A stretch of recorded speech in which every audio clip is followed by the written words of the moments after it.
PIR setup and configuration with Texecom panel. हमारे पास Texecom के अंदर मल्टीपल PIRs अवेलेबल हैं वायर्ड कैटेगरी में। तो जैसे कि आप यहाँ पे देख रहे हैं, हमारे पास टोटल 6 PIRs हैं और ये सारे PIRs different different model numbers हैं। इनकी फंक्शनैलिटी भी काफ़ी डिफरेंट है। तो हम क्या करते हैं, एक बार सेंसर्स के कवर्स को ओपन कर लेते हैं एंड मॉडल नंबर के हिसाब से चेक करते हैं कि कौन सा सेंसर हमारा किस फंक्शनैलिटी को डिफ़ाइन करता है और कैसे हम उसे कॉन्फ़िगर अपने पैनल में कर सकते हैं। ओपन करने से पहले हम सेंसर को एक बार यहाँ पे अपने पास ले लेते हैं एंड इसके बाद सेंसर में यहाँ पे एक लॉक आपको मिलेगा जो ओपन एंड क्लोज का होगा। अगर इस लॉक की पोजीशन यहाँ पे है, दैट मीन्स ये सेंसर आपका लॉक हो चुका है, ये ओपन नहीं होगा। इसको अनलॉक करने के लिए इस तरीके से आप रोटेट कर लीजिए एंटी क्लॉकवाइज एंड देन अगर हम इसका कवर स्लाइड करके नीचे की तरफ ओपन करेंगे तो हमारा सेंसर इस तरीके से ओपन हो जाएगा। तो ये मॉडल है आपका C15। तो इस तरीके से हम अपने सारे सेंसर्स को एक बार ओपन कर लेते हैं एंड देखते हैं क्या क्या मॉडल टेक्सीकॉम के अंदर हमें मिलते हैं। सारे सेंसर्स के कवर हमने ओपन कर दिए हैं। नाउ सबसे पहला जो PIR आता है टेक्सीकॉम के अंदर वो है P15, जो एक बेसिक PIR है 15 मीटर में एंड इसमें आप देखेंगे स्लाइडर्स अवेलेबल हैं और कुछ कनेक्शंस अवेलेबल हैं। तो ये कनेक्शंस जो हैं सिर्फ रेफरेंस के लिए हैं कि कौन सा टर्मिनल हमारा किस काम आता है, जिसमें आप देखेंगे 0 है, 12 वोल्ट है, अलार्म के लिए A और B 2 टर्मिनल हैं, टेम्पर के लिए C और D 2 टर्मिनल हैं और R LED है एक आउटपुट के लिए। एंड यहाँ पर एक चीज़ और मेंशन है EOL। तो मतलब हम इस सेंसर को एज अ अलार्म भी यूज़ कर सकते हैं, एज अ टेम्पर, प्लस अगर हम यूज़ करना चाहें तो इसको एज अ EOL कनेक्शन भी यूज़ कर सकते हैं, जिसमें हम टेक्सीकॉम के अंदर सिर्फ 2 वायर से ही अलार्म और टेम्पर दोनों की मॉनिटरिंग कर सकते हैं। इसमें एक स्लाइडर दिया हुआ है जिसमें रेजिस्टेंस वैल्यू है कुछ। तो अगर हम टेक्सीकॉम के साथ यूज़ करने वाले हैं तो रेजिस्टेंस वैल्यू जो होने वाली है हमारे सेंसर की, तो ये स्लाइडर की पोजीशन ये रहेगी हमारी 2K2 और 4K7 के सामने। तो सेंटर पार्ट जो है स्लाइडर का ये आपका किसके सामने होना चाहिए, 2K2 और 4K7 अगर आप टेक्सीकॉम के पैनल के साथ यूज़ कर रहे हो। तो अगर इसको आप यूज़ कर रहे हो किसी थर्ड पार्टी पैनल के साथ NC कनेक्शन के साथ, तो उसके लिए हमें स्लाइडर की पोजीशन को मैक्सिमम ऊपर लेके जाना है एंड O एंड C ये जो मेंशन है ओपन एंड क्लोजिंग, इसके सामने इसको लाकर छोड़ देना है। तो that is normally close connection किसी भी PIR के लिए, अगर आप थर्ड पार्टी पैनल के साथ इसे यूज़ कर रहे हो या फिर अगर टेक्सीकॉम के साथ भी यूज़ कर रहे हो तो ये फंक्शनलिटी हम यूज़ कर सकते हैं। देन इसके बाद आता है हमारे पास D20। ये हमारा सेंसर है ड्यूअल टेक्नोलॉजी 20 मीटर। इसके अंदर भी सेम कनेक्शंस आपको मिलेंगे, बट इसमें एक पॉइंट आपका इंक्लूड हो जाएगा जो कि है माइक्रोवेव रेंज। ये आपका सेंसर की सेंसिटिविटी को कम या ज़्यादा करने में हेल्प करता है। तो जहाँ पे आपकी रिक्वायरमेंट है कि आपकी सेंसिटिविटी आप उसे इम्प्रूव कर सकें, कम या ज़्यादा या चेंज कर सकें, तो उसके लिए आप D20 सेंसर यूज़ कर सकते हैं। स्लाइडर की पोजीशन भी सेम उसी तरीके से रहेगी जिस तरीके से आपकी P15 में हम यूज़ कर रहे थे। अगर आप टेक्सीकॉम के साथ यूज़ कर रहे हैं तो इसकी वैल्यू 2K2 और 4K7 के सामने आप रख सकते हैं। अगर आप नॉर्मली क्लोज कर रहे हैं तो आपको O एंड C के सामने इसे प्लेस करना है। इसके अलावा यहाँ पे आप देखेंगे डिप स्विच भी अवेलेबल हैं। सेम डिप स्विच आपको PI15 में भी मिलेंगे, लेकिन इसमें 2 डिप स्विच हैं। वो डिप स्विच है हमारे पैट मोड इनेबल करने के लिए। तो जैसा इस सेंसर में है अभी पैट मोड हमने इनेबल किया हुआ है, इसको डिसेबल करना है तो आप इसे नीचे की तरफ स्लाइड कर दीजिए और सारे डिप स्विच को ऑफ कर दीजिए। तो सबसे पहला जो डिप स्विच है वो है आपका LED के लिए, कि जो इसमें स्टेटस LED है उसको अगर आपको ऑपरेट करना है तो आप इस डिप स्विच को ऑन या ऑफ कर सकते हैं। और यहाँ पे जो स्लाइडर है उसकी पोजीशन इस तरीके से होने वाली है। अगर आप इसे पैट मोड की तरह यूज़ करना चाहते हैं तो जो दूसरा डिप स्विच है उसको आप ऑन कर दीजिए, प्लस इसमें जो स्लाइडर नीचे दिया गया है उसको आप पैट की तरफ प्लेस कर दीजिए कुछ इस तरीके से। तो ये आपका इनेबल और डिसेबल हो जाएगा। तीसरा डिप स्विच है हमारा टेक्नोलॉजी के लिए, कि आप कौन सी टेक्नोलॉजी पे इसको इनेबल करना चाहते हैं। तो बाय डिफ़ॉल्ट ये ड्यूअल टेक पे इनेबल्ड है तो हमें उसको चेंज नहीं करना है। सेम फोर्थ डिप स्विच है उसको हमें भी चेंज नहीं करना है। तो ये आपका हो गया D20 PIR। उसके बाद हमारा आता है C15 जो कि है आपका कर्टेन PIR 15 मीटर। इसमें भी आपका जो वायरिंग है वो सेम होने वाली है एंड जो स्लाइडर्स है उसकी पोजीशन भी आप यहाँ पे इसे सेम कर दीजिए कुछ इस तरीके से। डिप स्विच भी हमें चेंजेस नहीं करने हैं क्योंकि हमें डिप स्विच में ज़्यादा फंक्शनैलिटी इसके साथ नहीं मिलती हैं। देन नेक्स्ट पे आते हैं, वो है हमारा CQ, that is a ceiling mount PIR, जो कि आपका सीलिंग पे लगेगा। ये बाकी सारे जो हमारे PIRs हैं ये वॉल माउंट PIRs हैं, लेकिन हमारा CQ जो PIR है वो है आपका सीलिंग माउंट, जो सीलिंग में लगेगा 360 डिग्री एंगल को कवर करने के लिए। कनेक्शंस भी सेम इसमें सारे जो PIR हैं उसी तरह से रहेंगे। डिप स्विच एंड स्लाइडर की पोजीशन भी आपको सेम वही रखनी है। इसमें आपका सेंसिटिविटी ऑप्शन नहीं है। मैक्सिमम सेंसर्स के अंदर सेंसिटिविटी ऑप्शन नहीं मिलेगा, वो सिर्फ आपको D20 मॉडल में आपको मिलने वाला है। बाकी किसी भी सेंसर में सेंसिटिविटी को कम या ज़्यादा करने के लिए फंक्शनैलिटी नहीं है। एंड देन नेक्स्ट है हमारा लास्ट PIR है LR50, जो कि है long range 50 metre PIR। Connections भी सेम यही रहेंगे। डिप स्विच की पोजीशन भी सेम हमें रखनी है जैसी यहाँ पे हमने बाकी सेंसर्स में रखी थी। अगर आप इसको डबल पोल पे चलाएंगे तो 2K2 और 4K7 के सामने ये कट होना चाहिए। अगर आप इसे नॉर्मली क्लोज की तरह चलाएंगे तो एक कट आपका O एंड C के सामने मेंशन होना चाहिए। इसके अलावा हमारे पास एक और PIR आता है जो कि है आपका Q20, जो आपका क्वाड PIR 20 मीटर है। वो आपका अपग्रेडेड वर्जन है P15 का।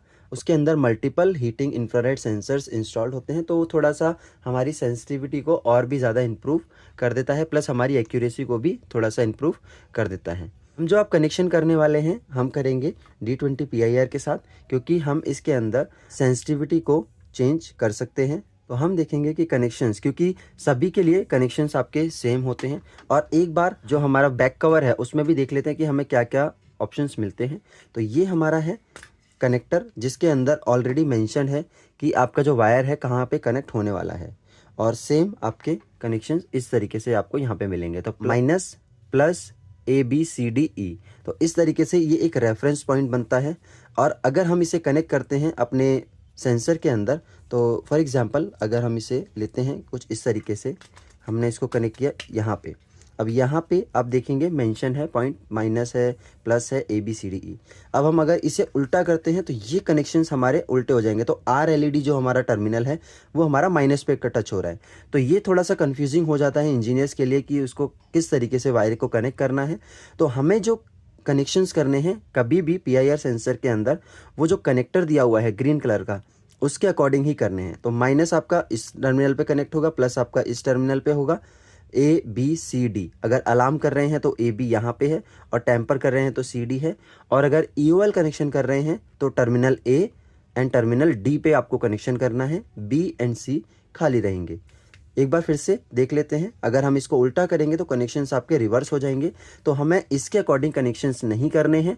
PIR सेंसर की जो मेन PCB है उसके अकॉर्डिंग कनेक्शंस नहीं करने हैं। जो ग्रीन कलर का कनेक्टर आपका अवेलेबल है उसके अकॉर्डिंग ही आपको कनेक्शंस यहाँ पे करने हैं। यहाँ पे हम एक बार कनेक्शंस करके देखते हैं कि हम सेंसर को किस तरीके से अपने पैनल में कनेक्ट करते हैं। यहाँ पे हमने कनेक्शंस किए, तो कनेक्शंस में हमने क्या कनेक्ट किया है, माइनस का हमने ब्लैक वायर कनेक्ट किया है, प्लस हमने रेड वायर कनेक्ट किया है।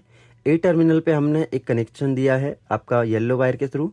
B एंड C इन दोनों को हमने ब्लैंक छोड़ा है क्योंकि हम डबल पोल में वायरिंग इसकी करने वाले हैं। देन हमने एक जोन कनेक्शन दिया है D टर्मिनल पे।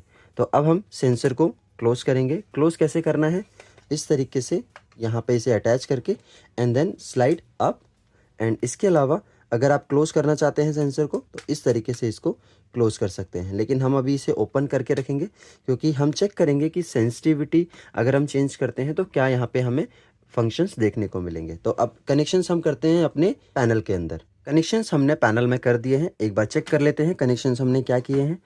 तो यहाँ पे हमने जो कनेक्शन दिए हैं पावर का 12 वोल्ट, रेड वायर आपका कनेक्ट है 12 वोल्ट के अंदर ऑक्स, एंड माइनस आपका कनेक्ट है ऑक्स 0 वोल्ट के अंदर ऑक्स पावर सप्लाई में। एंड जोन कनेक्शंस हमने दिए हैं इस तरीके से। अगर आपके पास यहाँ पे एलीट 48, 88, 168 या वायर्ड एक्सपेंडर है तो उसमें जो कनेक्शंस होंगे आपके जोन टर्मिनल के फर्स्ट A अलार्म वाले टर्मिनल पे एंड लास्ट वाले T टेम्पर वाले टर्मिनल पे कनेक्ट होंगे। बीच के दोनों कनेक्शंस आपके खाली रहने वाले हैं। यहाँ पे हमारा कनेक्शन कनेक्ट हुआ। अब हम आते हैं प्रोग्रामिंग के ऊपर कि हमें प्रोग्रामिंग क्या करनी है। तो PIR का जो हमने कनेक्शन किया था वो हमने किया था फर्स्ट A मतलब A टर्मिनल पे, B एंड C हमने खाली छोड़े थे एंड देन D टर्मिनल पे। और स्लाइडर की पोजीशन हमने रखी थी उसकी 2K2 एंड 4K7 के सामने। तो उसके लिए अब प्रोग्राम करना है तो 1 2 3 4 on zone setup press yes. On zone 1 हमने कनेक्शन किया है जोन नंबर 4 पे, तो हम 4 पे जाएंगे 0 0 4 not used. Cross button press किया। अब मोशन सेंसर हमारा जनरली इंडोर के अंदर यूज़ होता है, तो हम यहाँ पे उसको रखते हैं जोन टाइप गार्ड। तो हम जोन टाइप यहाँ पे गार्ड सेलेक्ट करेंगे एंड देन ओके। एंड यहाँ पे अब हमें सेलेक्ट करनी है वायरिंग। तो 7 टाइम्स हमें यस बटन प्रेस करना है। 1 2 3 4 5 6 7। वायरिंग है नॉर्मली क्लोज। इसे चेंज करने के लिए क्रॉस बटन प्रेस कीजिए and then arrow down button press करके यहाँ पे हमें सेलेक्ट करना है डबल पोल EOL। क्यों? क्योंकि हमने जो कनेक्शंस किए हैं वो डबल पोल के कनेक्शंस किए हैं एंड हमने डिप स्विच भी डबल पोल के ही इनेबल किए हैं, जिसमें 2K2 आपका टेम्पर के लिए इनेबल होता है एंड 4K7 आपका अलार्म के लिए इनेबल होता है। इसको ऑपरेट करने के लिए यस एंड देन प्रोग्रामिंग से बाहर। यहाँ पे जैसे ही हमने प्रोग्राम किया हमारे पास एक टेम्पर का अलार्म आया। तो हम एक बार कनेक्शंस चेक कर लेते हैं, रीवेरीफाई कर लेते हैं। तो हमने स्लाइड डाउन किया, PIR ओपन किया एंड कनेक्शंस चेक किए। कनेक्शंस हमारे ठीक हैं, A में कनेक्शन होना चाहिए एंड D में कनेक्शन होना चाहिए। एंड यहाँ पे अब हम देखते हैं स्लाइडर। तो यहाँ पे जो स्लाइडर की पोजीशन थी, स्लाइडर की पोजीशन हमने चेंज की थी O एंड C में। तो इसको हमें वापस से चेंज करना है 2K2 एंड 4K7 वैल्यू के सामने इस तरीके से। नाउ अब हम एक बार इसको लगा के देखते हैं। यहाँ पे हम इसको लगाते हैं, आप देखेंगे अभी भी टेम्पर आ रहा है। इसको हमने किया क्लोज इस तरीके से। नाउ अब सेंसर आपका टेम्पर चला गया एंड यहाँ पे अब सेंसर नॉर्मल स्टेट में जाने वाला है। ये आपका कुछ टाइम लेगा नॉर्मल स्टेट में जाने के लिए एंड देन जैसे ही ये नॉर्मल हो जाएगा आपका सेंसर रेडी हो जाएगा यूज़ करने के लिए। सेंसर आपका यहाँ पे नॉर्मल हुआ एंड देन उसने एक एक्टिव का आपको यहाँ पे अलार्म जनरेट किया एंड इसके साथ ही ब्लू लाइट जो है आप देख रहे हो वो यहाँ पे स्टेबल है। दैट मीन्स ये एक्टिव कंडीशन में आपका सेंसर है। जैसे ही ब्लू लाइट नॉर्मल स्टेट में जाएगी देन एक पिंक लाइट आपको मिलेगी जो कि सेंसर को नॉर्मल पोजीशन पे लेकर जाती है एंड देन जब सेंसर आपका पावर ऑफ हो जाएगा दैट मीन्स कि कोई भी LED सेंसर के पास अगर नहीं चलेगी दैट मीन्स सेंसर आपका एक नॉर्मल एंड सिक्योर स्टेट के अंदर है। यहाँ पे आप सेंसर देखिए लाइट चेंज हुआ, अब ये आपका नॉर्मल स्टेट में आया, फिर से ये एक्टिव हो गया इसने जैसे ही मोशन डिटेक्ट किया। तो हम एक काम करते हैं, एक बार सेंसर की सेंसिटिविटी को कम करके देखते हैं। तो सेंसर मैंने ओपन किया, आपको टेम्पर का अलार्म आया, हम टेम्पर क्लोज करते हैं एक बार एंड देन इस सेंसर की सेंसिटिविटी को हम हल्का सा कम करते हैं कुछ इस तरीके से। ये मैक्सिमम जितना लेके जाएंगे वो लो हो जाएगा एंड देन हल्का सा हम इसे बढ़ाते हैं इतना। अब चेक करते हैं, एक बार कीपैड को रीसेट कर देते हैं 1 2 3 4 reset and then yes. Sensor फिर से थोड़ा सा टाइम ले रहा है तो इसको हम थोड़ा टाइम देते हैं। यहाँ पर हमारा सेंसर नॉर्मल हुआ। अब आप कीपैड पे भी चेक कर सकते हैं किसी भी तरीके का आपको सेंसर एक्टिव का अलार्म नहीं आ रहा है। तो हम एक बार मोशन जनरेट करके देखते हैं। जैसे ही हमने मोशन किया यहाँ पे जोन 4 एक्टिव आ गया। तो इस तरीके से हम टेक्सीकॉम के PIR को अपने टेक्सीकॉम के पैनल के साथ यूज़ करके यहाँ पे इसकी फंक्शनैलिटी को यूज़ कर सकते हैं। अब यहाँ पे हम एक बार चेक करते हैं कि हम अगर सेंसर को नॉर्मली क्लोज वायरिंग पे यूज़ करना चाहें, मतलब अगर आपके पास कोई थर्ड पार्टी पैनल है या फिर टेक्सीकॉम पैनल के अंदर ही अगर आप इसे नॉर्मली क्लोज की तरह यूज़ करना चाहें तो कैसे कर सकते हैं।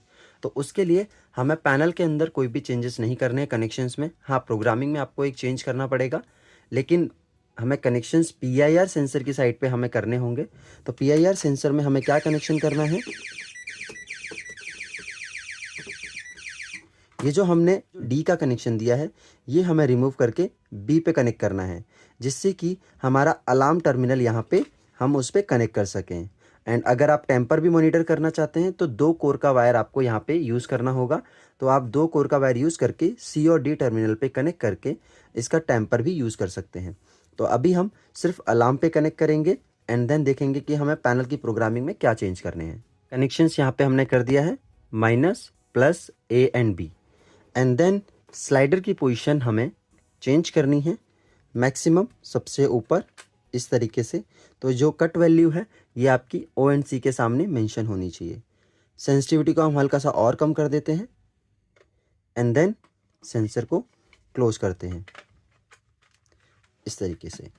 नाउ अब हमें यहाँ पे जोन 4 टेम्पर का अलार्म आ रहा है क्योंकि हमने टेम्पर कनेक्ट नहीं किया है। तो इसको चेंज करने के लिए हमें वापस से प्रोग्रामिंग में चेंज करना होगा 1 2 3 4 जोन सेटअप पे यस। नाउ जोन 0 0 4 गार्ड, इसे हमें चेंज नहीं करना है। 7 टाइम यस बटन प्रेस कीजिए 3 4 5 6 7। डबल पोल हमें चेंज करना है cross, and arrow down button press करके या फिर अप एरो प्रेस करके आप यहाँ पे नॉर्मली क्लोज कनेक्शंस सेट कर दीजिए कुछ इस तरीके से, and then yes. Now programming से बाहर आ जाइए, एग्जिट। अब यहाँ पे आप देखेंगे टेक्सीकॉम आपका एक नॉर्मल पोजीशन पे आ गया, जैसे कि हम देख रहे हैं पिंक लाइट जल रही है उसमें, तो एक नॉर्मल स्टेट है PIR सेंसर का। अगर हम इसके सामने मोशन करते हैं, ब्लू लाइट हुआ एंड जोन 4 एक्टिव। तो इस तरीके से हम सेंसर को नॉर्मली क्लोज कनेक्शन के साथ भी यूज़ कर सकते हैं और इसे थर्ड पार्टी पैनल के साथ भी यूज़ कर सकते हैं। तो जितने भी सेंसर्स हमारे सेम कनेक्शंस और स्लाइडर पोजीशन के लिए थे, वो इसी तरीके से हम उन्हें कॉन्फ़िगर करेंगे अपने टेक्सीकॉम के पैनल के साथ। तो ये था हमारा setup and configuration of PIR with Texecom panel.